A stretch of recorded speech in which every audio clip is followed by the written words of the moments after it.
네, 안녕하세요. 통계로 보는 세상 6번째 시간이 돌아왔습니다. 오늘도 이제 재미있는 통계를 알려주실 KRG 김창훈 대표님을 모셨습니다. 대표님 안녕하세요. 네, 안녕하세요. 설날은 반갑습니다. 잘 보내셨나요? 네, 설날 아주 과식 안 하려고 굉장히 노력을 많이 했죠. 근데 결국에는 못 지켰죠. 과식하셨어요? 네, 과식의 과음에 아, 한 2kg 쪘더라고요. 2kg나요? 저는 그래도 좀 운동을 하다 보니까 몸무게가 늘긴 했는데 이제 다른 데보다는 조금밖에 안 늘었더라고요. 네. 다행이시네. 네, 다행입니다. 오늘 이제 처음으로 소개해 주실 통계는 네. 어떤 걸까요? 오늘은 이제 직장인들, 대한민국을 살아가는, 사실 뭐 직장인들만큼 여러 전문가들이 보기에 가장 편안한 직업이면서 또 상당히 또 고달픈 직업이잖아요. 남의 월급을 받아서 사는 일반 평범한 직장인의 삶. 우리나라 직장인이 2천만 명이 좀 넘는데 뭐 대부분이 다 이제 직장인이라고 할 수 있죠. 대한민국 직장인의 오늘의 현 주소에 대해서 통계를 가지고 한번 설명을 드리도록 하겠습니다. 우선 이제 제일 중요한 게 이제 소득에 관련된 거를 좀 말씀드릴게요. 우리나라 직장인의 1인당 그러니까 2022년 기준으로 평균 소득액은 순수하게 월급만으로 책정된 소득을 얘기하는데요. 얼마쯤 될 거라고 생각하세요? 한 1년 소득액인 거죠? 그렇죠. 한 5천? 5천만 원. 네. 5천만 많이 원까지는 네. 현실적으로 아직까지 거기까지는 가지 않고 있는데 한 달 한 350에서 400 정도, 연간으로 따지면 한 4,200만 원 정도쯤 됩니다. 네. 이게 이제 대한민국의 2022년 기준으로 평균 연소득이라 이렇게 보시면 될 것 같은데, 이게 매년 늘긴 했어요. 뭐 한 4 내지 5% 정도 늘어서 아마 이제 지난해 같은 경우에는 한 평균으로 따지면 4,300에서 4,400만? 한 요 정도쯤 될 것 같아요. 그리고 아까 잠깐 제가 2천만 명이 넘는다 그랬는데 1억이 넘는 소득자가 한 131만 명 정도 됩니다. 와, 많네요. 그렇죠. 근데 이게 2021년보다 한 17% 정도가 늘었다 그래요. 그래서 전체적으로 보면 평균 소득 증가율은 그렇게 높지가 않은데 고소득 연봉자들이 늘었다는 거는 그만큼 고액 연봉을 받으시는 분들이 좀 더 늘어났다. 이게 사실은 경기 침체기나 불황기에는 아무래도 이런 실적에 많이 좌우되기 때문에 업무 실적이 좀 탁월한 분들한테 인센티브라든지 이런 것들이 많이 가기 때문에 1억 이상 받는 고소득자들이 더 이제 좀 많아진 것이죠. 그리고 요거는 이제 전체 평균을 제가 아까 한 4,200만 원 정도라고 말씀드렸는데요. 지역별로는 되게 편차가 있어요. 아까 우리 혜미님이 말씀하신 한 5천만 원 정도는 서울 기준입니다. 서울이 한 4,900만 원 정도 되니까 거의 한 5천만 원 가까이 되죠. 뭐 서울 위에도 이제 뭐 세종시라든지 또 현대차 같은 어떤 대형 중공업 단지가 아주 발달한 울산 같은 경우가 한 4,900만 원 정도 되는데, 제주도 같은 경우에는 한 3,565만 원으로 났어요. 그래서 서울과 비교했을 때는 거의 한 1,400만 원 정도 차이가 벌어진 셈이죠. 그래서 물론 이제 이게 지역적인 차이가 벌어지는 이유도 있지만 해당 지역의 어떤 특성화 산업이나 이런 것들이 좀, 가령 이제 제주도 같은 경우에는 제조업보다는 관광이라든지 서비스업이 많이 발달했잖아요. 그러다 보니까 아무래도 현실적으로 이제 소득액이 서울이나 이런 대형 제조업이 들어선 지역보다는 조금 낮은 그런 현상이 나타나고 있는데요. 근데 이제 문제는 이제 이렇게 소득은 그래도 점차 조금씩 늘고 있다고 하지만 좀 이따 다시 설명드릴 물가 상승률이 워낙 높다 보니까 실질 소득액은 오히려 감소하는 이제 그런 현상이 좀 나타나고 있죠. 그래서 우리 샐러리맨들, 직장인들의 주머니 사정이 좀 더 이제 넉넉해질 수 있게끔 올해는 좀 더 경기가 좀 많이 좀 살아났으면 좋겠습니다. 네, 그럼 좋겠네요. 그리고 저도 이제 1억 받는 날이 왔으면 좋겠네요. 사장님한테 말씀드리도록 하겠습니다. 네, 혹시 두 번째는? 두 번째는 이제 직장인들의 평균 출퇴근 시간에 대한 통계를 좀 말씀드리려고 하는데요. 우리 혜미님은 출퇴근에 어느 정도 시간이 소요되세요? 저는 왕복으로 하면 1시간 반? 1시간 반. 아주 표준이시네. 네. 지금 혜미님 말씀하신 대로 우리나라 직장인들의 평균 출퇴근 시간을 한번 조사를 해봤어요. 근데 저희가 조사한 건 아니고요. SK텔레콤하고 통계청이 이제 조사를 해서 발표를 했는데 직장인 712만 명이니까 굉장히 엄청난 양의 대량 데이터를 가지고 이제 분석을 한 거죠. 평균 출근 시간이 한 34.7분, 그러니까 35분 정도가 걸린답니다. 근데 이제 수도권, 서울, 인천, 경기, 수도권 통근자들은 평균 한 40분 정도, 한 3, 4분 정도 더, 출근 시간이 조금 더 길죠. 그리고 퇴근 시간도 조사했더니 수도권 직장인들은 평균 42.9분, 그러니까 수도권에 출퇴근하는 직장인들은 1시간 20분 정도, 20분에서 30분 정도. 이게 이제 평균치라고 생각할 수 있죠. 근데 이제 데이터를 저희가 이제 그 특정의 시간별로 체크한 그 뭐 지하철을 타는 시간과 뭐 지하철에 내리는 시간 이런 걸 가지고 이제 통계를 낸 거기 때문에 실상 이제 뭐 집에서 딱 출발을 해서 퇴근 사무실까지 출근하는 시간까지 다 고려한다 그러면 한 2시간 정도 수도권에 사시는 직장인분들은 한 2시간 정도 걸린다고 볼 수 있고요. 네, 맞아요. 예. 저도 이제 지하철은 되게 짧은데 그렇죠. 회사에서 여기 걸어오는 시간이 그래도 그렇죠. 한 15분 걸려가지고 더 버스에서 내려서 네, 다시 맞아요. 이제 아니면 차로 운전하시는 분들 그렇고 한 20km 정도가 된다 그래요. 그러니까 왕복으로.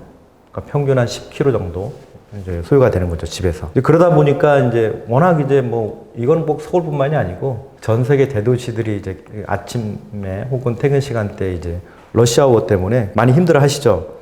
그래서 아예 일찌감치 출근하시는 분들이 꽤 많아요. 통계로 봤더니 7시 이전에 출근한다는 분이 한 25%. 그러니까 직장인 4명 중에 한 분은 굉장히 꼭두 새벽에 출근하시는 거죠. 막히는 게 싫어서 일찍 그렇죠. 오는 거죠? 7시에서 8시 사이가 한 26%니까 전체적으로 우리나라 직장인의 절반가량은 8시 이전에 출근한다고 보시면 될 것 같습니다. 우리 혜미님은 출근 시간이 어떻게 되세요? 저는 그래도 15분은 일찍 옵니다. 15분 일찍 옵니다. 10시 이후에 출근한다는 직장인도 한 17% 정도 되니까 여기는 주로 이제 조금 이제 이런 요즘 플렉시블 출퇴근제라 그래가지고 출근 시간을 좀 조정을 해서 러시아워를 피해가지고 집중 근무제라 그러잖아요. 이제 그런 어떤 유연한 근무제들이 들어서면서 이제 10시 이후에 출근하는 경우도 꽤 많아지는 걸로 알고 있습니다. 네. 대표님은 제일 길게 걸렸던 출퇴근 회사가 있었나요? 지금이에요.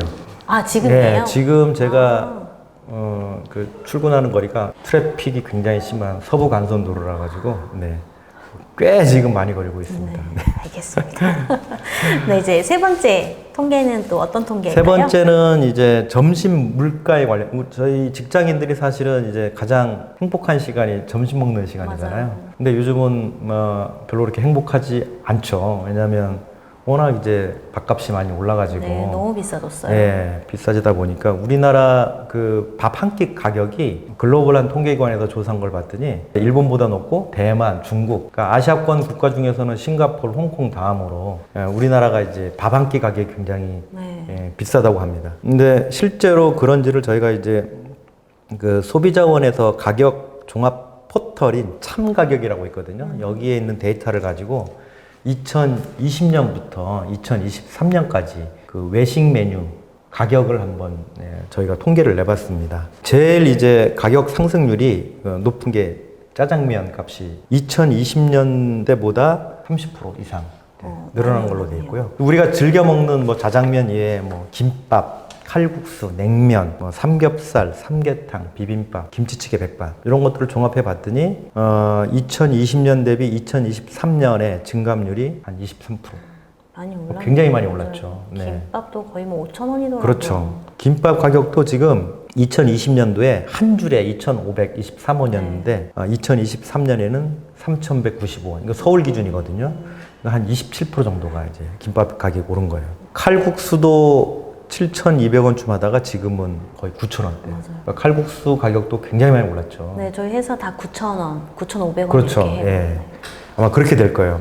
냉면 가격은 벌써 뭐 만 원이 훨씬 넘었고요. 11,000원 정도 맞아요. 되고. 삼겹살도 16,000원, 삼계탕도 뭐 17,000원. 네. 그러니까 전체적으로 저희가 소위 이제 소득 증가율보다 이런 외식 메뉴 그 가격 증가율이 더 높다 보니까 점심 먹을 때마다 고민들이 많죠. 직장인들은 급여가 그만큼 오르지 않았기 때문에. 그러다 보니까 이제 편의점 도시락이 굉장히 인기가 많고, 그리고 이제 구내식당 같은 걸 많이 이용하시고, 그러다 보니까 이제 자영업자분들이 이분들도 이제 뭐 금리 인상에다가 이런 식자재 가격이 오르면서 불가피하게 가격을 오를 수밖에 없는데, 또 직장인들 호주머니 사정이 넉넉지 않다 보니까 집에서 도시락을 싼다든지, 이제 올해도 사실은 이제 경기가 그렇게 좋지는 않을 거라고 보고 있고, 또 직장인들의 급여 자체도 그렇게 호황기만큼 오르지 네. 오를 가능성이 별로 없기 때문에 올해도 상당히 빠듯하게 또 식사를 또 해결해야 되는 네. 그런 상황이 될 것으로 지금 보고 있습니다. 저희도 일주일에 2번 정도는 거의 도시락을 싸오거든요. 왜냐면 식대만 해도 만만치 않으니까 식대를 좀 올려줬으면 좋겠어요. 개인 소원 소리 하시는 분이. 아무튼 이제 좀 가격 부담 없이 좀 네, 맞아요. 이런 외식들 할 때 좀 편하게 좀 할 수 있는 시절이 좀 다시 한번 왔으면 좋겠습니다. 그다음 네 번째 통계는 네 번째는 이제 급여도 받고 점심 물가도 받으니까 이제 그럼 건강 지표는 어떤지. 사실은 뭐 급여가 좀 낮고 점심값이 좀 비싸더라도 건강하면 좋은 거 아닙니까? 맞아요. 그렇죠. 근데 이제 건강 지표를 보면 문제가 많아졌어요. 네, 저도 지금 문제가 네. 많아요. 지금 지난번에 제가 잠깐 이제 코로나 때 우리가 이제 유행했던 용어 중에 확진자라는 표현 맞아요. 기억나시죠? 네네. 그 코로나 기간 중에 이제 대외 활동이 적어지다 보니까 체중이 갑자기 늘어나신 분들이 굉장히 많아가지고 비만율이 40%가 넘었어요. 그러니까 10명 중에 4명 정도는 이제 비만인 셈이죠. 네, 네. 그 4명 중에 제가 저도 마찬가지입니다. 예, 그러다 보니까 건강 상태가 상당히 안 좋아졌어요. 그 우리가 이제 비만 지표를 가지고 이렇게 측정할 수 있는 게 이제 뭐 혈당이나 혈압 뭐 이런 것들이 결국에는 대사증후군으로 이어져 가지고 다른 병으로 이제 그 합병증으로 간다든지 뭐 이런 경우가 많아지잖아요. 그래서 그 나중에 이제 이 사회적인 비용도 굉장히 많이 지불을 해야 되고 이제 그러다 보니까 건강 관리에 많이 신경을 써야 되는데 실제 통계를 봤더니 이제 코로나 상황을 지나면서 상당히 건강 지표 자체도 상당히 안 좋아진 걸로 지금 나와 있습니다.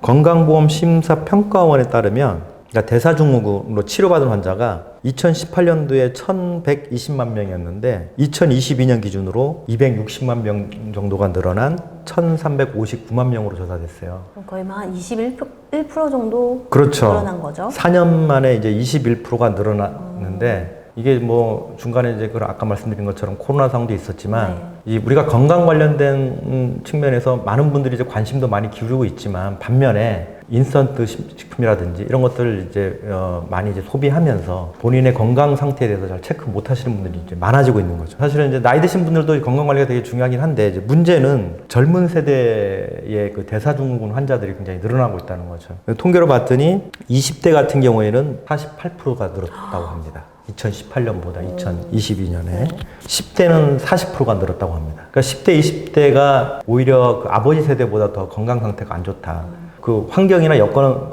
엄청나게 좋아졌음에도 불구하고 오히려 건강 상태라든지 체력 자체는 오히려 더 이제 안 좋아졌다. 이런 얘기들을 많이 하거든요. 근데 실제로 통계치에서도 그런 결과가 나온 거죠. 그래서 뭐 20대 고혈압 환자가 굉장히 늘어나고 있다든지 뭐 당뇨 환자도 이제 20, 30대 층에서 다른 층보다 훨씬 더 많이 늘어나고 있다든지 이런 것들이 굉장히 지금 그 적신호로 나타나고 있고 그래서 우리 직장인들이 이제 뭐 회사 생활을 하면서 스트레스 받을 일도 많고 뭐 야근도 많고 그러다 보니까 이제 건강 관리에 소홀할 수 있는데 특히 이제 이 젊었을 때 건강을 지키는 게 또 나중에 나이 들어서 굉장히 중요하기 때문에 지금부터라도 이런 대사증후군 예방하기 위해서 식이요법이라든지 혹은 그렇죠. 운동 같은 걸 꾸준히 하시는 게 되게 중요하다고 봅니다. 요즘 젊은 분들 탕후루도 많이 먹고 그렇죠. 단짠으로 또 많이 먹잖아요. 단짠, 탕후루. 네. 당뇨가 안 걸릴래야 안 걸릴 수가 없을 것 같기는 해요. 맞습니다. 네, 네. 직장인들의 그 뭐 여러 가지 또 지표도 있긴 한데 우선 네. 오늘은 요 4가지 지표를 가지고 이제 네네. 대한민국 현대를 살아가는 직장인들의 현주소를 잠깐 좀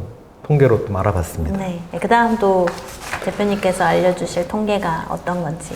다음은 이제 요즘 그 극장가에서 이순신 장군의 네. 마지막 3부작 노량 이제 노량 전투에서 이제 유명한 전투를 다룬 이제 노량이 이제 극장가에서 큰 히트를 쳤죠. 대표님 보셨어요? 아, 예, 저도 봤습니다. 아. 그리고 이제 TV 드라마에서도 요즘 고려 거란 전쟁이라 그래가지고 네. 거기 이제 뭐 강감찬 장군이야 우리가 뭐 다들 알고 있지만 네. 거기에 또 양규 장군이라고 이제 그분이 또 등장해서 장렬하게 전사하는 장면이 또 굉장히 회자가 많이 됐어요. 잘 몰랐던 그러니까 우리가 물론 역사책을 통해서 이제 장군들에 대해서 많이 아시는 분도 많지만 또 우리가 또 모르는 분도 많잖아요. 그래서 한국 역사상 최고의 명장들에 대해서 간단하게 소개해드릴까 해서 이제 좀 최근에 그 트렌드와 맞물려서 한번 소개를 해드릴까 합니다. 뭐 저희가 만든 자료는 아니고요. 역사 속에서 가장 활약이 두드러졌던 장수들에 대해서 조선 후기에 그 홍양호라는 분이 그분이 해동명장전을 바로 저술을 했습니다. 그래서 그 해동명장전은 뭐냐면 삼국시대부터 조선시대까지 명장으로 추앙받는 55명의 장군들에 대한 기록을 서술하고 있는 그런 책자인데요. 이분이 이제 책을 쓴 이유가 재밌어요. 우리가 무를 낮추고 문만을 우대했기 때문에 우리나라에 뛰어난 사람은 많지만 모두 이치와 학문을 따지는 이들 뿐이다.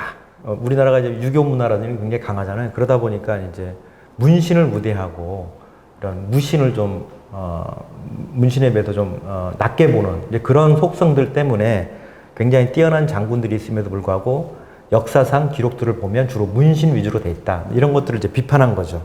이분께서 이제 그 삼국시대부터 쭉 이제 역사적으로 유명한 장군들을 이제 수록을 한 게 바로 이제 해동명장전이라고 합니다. 우리 저기 혜미님은 한국 역사상 최고의 명장은 어떤 분이라고 생각하세요? 솔직히 얘기해도 되나요? 네. 생각해 본 적이 없어요. 아니, 그래도 뭐, 김유신 장군 정도? 네. 김유신 장군도 물론 이제 해동명장전에 이제 많이 네. 등장하는데 저희가 이제 이 통계 결과가 구체적으로 나와 있지는 않지만 네. 보통 일반적으로 여론조사를 해보면 늘 이제 이순신 장군이 이제 거의 이제 1위를. 그럼 바꿀게요, 이순신 장군으로. 김유신 장군은 이제 네. 삼국 통일의 대업을 달성하긴 했지만 네. 이순신 장군은 이제 외적의 침입, 외부의 침입을 막았기 때문에 네.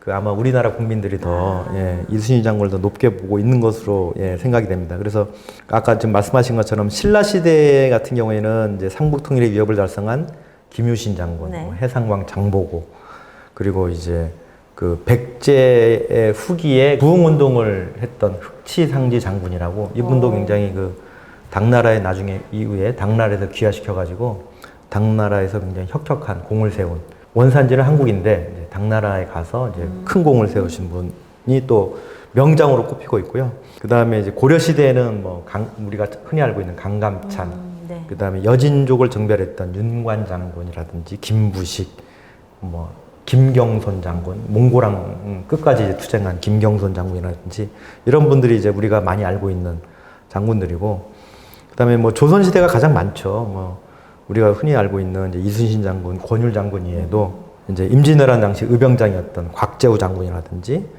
또 유명한 스님 있잖아요. 임진왜란 때 외적에 맞서서 싸웠던 서산대사, 삼형대사 이런 분들이 있는 또 스님이지만 또 굉장히 명장으로 이제 추앙받고 있습니다. 그래서 제가 이제 이 말씀드리는 이유는 이 통계를 가져온 이유는 그 역사적으로 우리가 이제 그 굉장히 그 뛰어난 활약을 펼친 장군들이 굉장히 많음에도 불구하고 그러니까 후세 역사가들에 의해서 이제 아무래도 이제 한국 역사가 주로 이제 문 위주로 구성이 되다 보니까 이분들의 이제 업적이나 치적 같은 게 좀 다소 이렇게 좀 소홀해질 수 있는 그런 현상들이 좀 우리가 알게 모르게 또 이렇게 인지하고 있거든요. 그래서 이분들에 대해서 한 번 더 생각하는 그런 시간을 갖자는 취지에서 우리나라 역사상 최고의 명장에 대해서 이제 설명드렸습니다. 저도 보면 이순신 장군이랑 권율 장군밖에 모르거든요. 다른 분들은 거의 처음 듣다시피 해가지고 그래서 되게 좀 이번 시간으로 인해서 또 많은 장군들을 알 수 있어서 좀 좋긴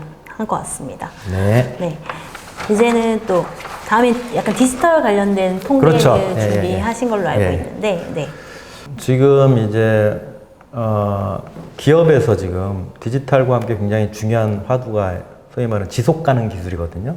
ESG요. 그렇죠. ESG인데 이제 이게 새로운 그 무역 장벽으로 등장하고 있어요. 그래서 뭐 예를 들어 유럽에 이제 수출하기 위해서는 ESG 기준을 맞춰야 되거든요. 맞아요. 그렇지 않은 경우에는 이제 수입을 불허한다든지 아니면 관세를 엄청나게 부과한다든지 이런 것들 때문에 이제 ESG에 대해서 이제 관리가 필요해요. 그 특히나 이제 유럽에서 ESRS라고 유럽 지속 가능성 공시라는 기준을 만들어 가지고 여기에 이제 environment, social, governance 이 관련된 지표들을 체크를 해야 돼요. 그게 이제 그 데이터 포인트가 많게는 1000여 건 정도 달하는데 이게 대기업만 해당되는 게 아니고 중소기업, 협력하고 있는 중소기업 데이터도 관리가 들어가야 되거든요. 그리고 아시겠지만 우리나라 경제의 70%가 수출에 의해서 좌우되기 때문에 이 데이터 지표를 제대로 관리하는 게 굉장히 중요한데 이게 현실적으로 굉장히 쉽지가 않아요.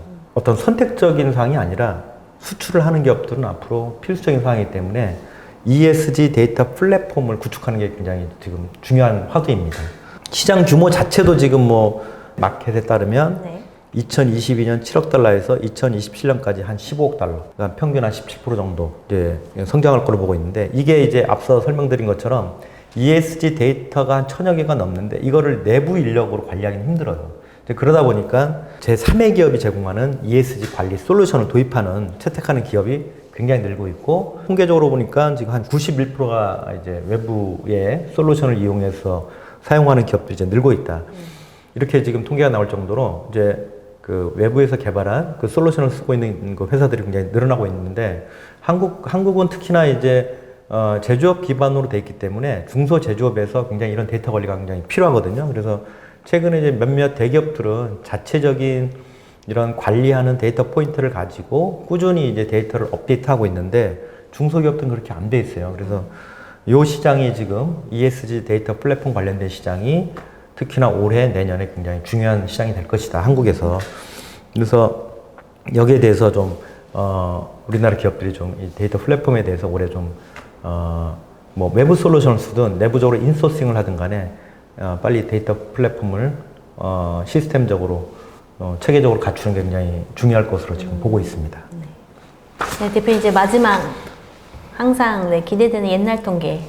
네. 오늘은 어떤 주제인가요? 요즘 이제 우리나라 이제 지금 한참 이제 이슈가 되고 있는 의대 증원. 맞아요. 요게 좀 이슈가 되고 계속 있는데. 뉴스에 나오고 있더라고요. 그렇죠. 이제 그것뿐만이 아니고 지금 지방에 이제 어쨌든 그 병원이라든지 의료 인력이 부족하다 보니까 뭐 특히 이제 소아과 같은 경우에는 뭐 아이가 아프면 새벽같이 이제 뭐 부산에 사시는 분이 새벽같이 KTX 타고 뭐 분당에 온다든지 뭐 서울로 간다든지 이런 현상들이 많이 심해졌죠, 최근에. 네. 근데 사실 과거에도 보면 시골에 사시는 분들은 아무래도 의료 혜택 같은 게 덜 하죠.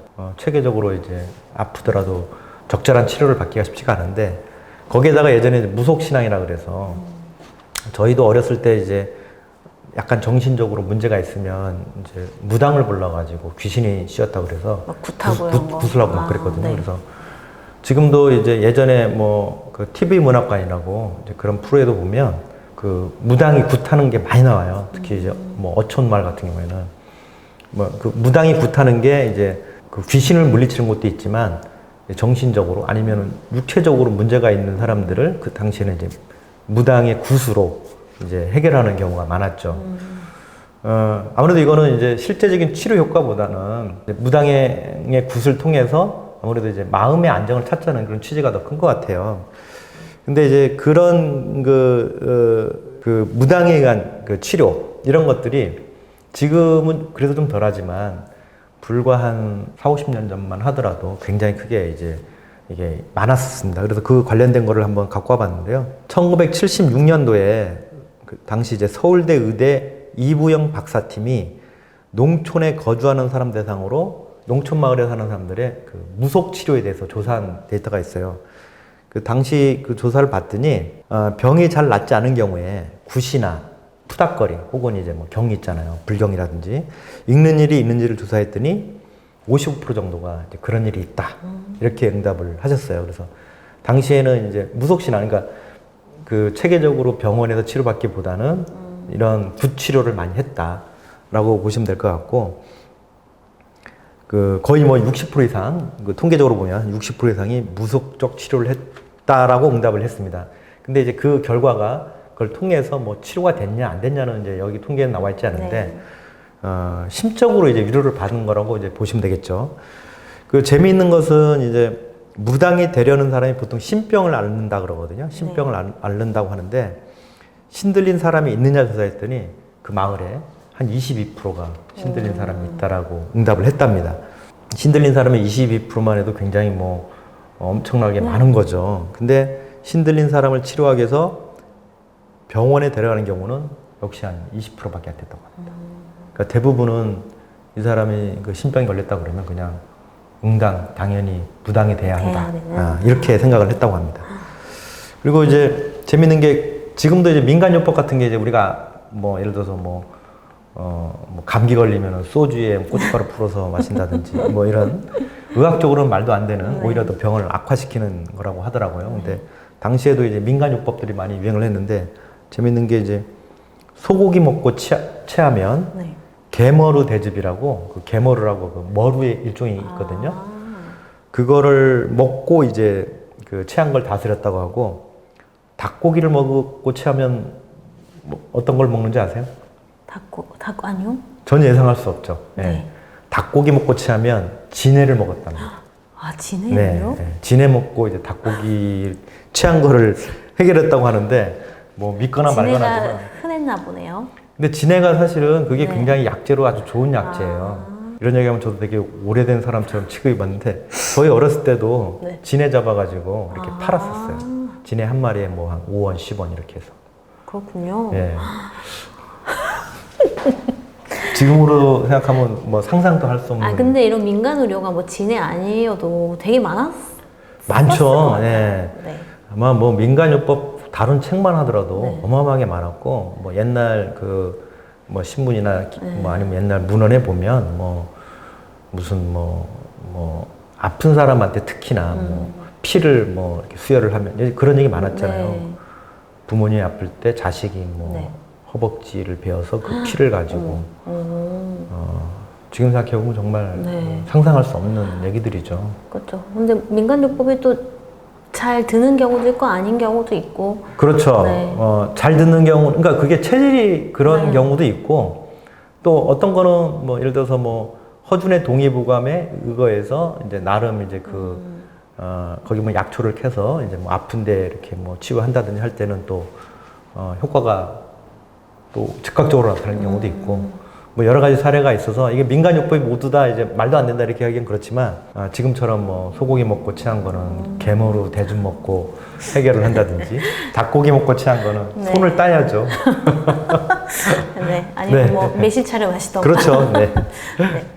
네, 오늘도 뭐 저희 뭐 문화 그리고 또 디지털 또 옛날 통계까지 또 알아봤는데요. 이제 더 많은 통계가 궁금하시다면 저희 그 더보기란에 숫자로 보는 세상 사이트가 있습니다. 또 거기로 들어가셔서 또 더 많은 통계를 네, 확인할 수 있고 보실 수 있습니다.